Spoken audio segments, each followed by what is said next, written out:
আপনাদের যাদের বিএসআইডি আছে কিন্তু ভেরিফাইড কিনা চেক করতে পারেননি এখনও, আপনি হয়তো জানেন না আপনার আইডি কি ভেরিফাইড নাকি ভেরিফাইড না, সেটা দেখার জন্য আজকে আমাদের এই ভিডিওটা সম্পূর্ণ দেখবেন এবং কীভাবে ভেরিফাইড কিনা যাচাই করবেন সেটা দেখাবো।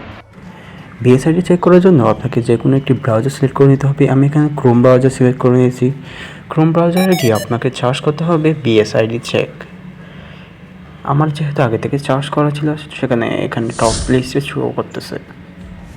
তারপর ব্যবহারকারী যাচাইয়ে ক্লিক করতে হবে। এরপর এখানে খুঁজুন অপশনে গিয়ে আপনার বিএসআইডিতে লিখতে হবে। আমার বিএসআইডি হচ্ছে BO4078। এখানে সার্চ করে দিয়েছি, দেখুন আমার বিএসআইডি ভেরিফাইড, তাই এখানে চলে এসেছে। যাদের ভেরিফাইড না তাদের আসবে না। Thank you.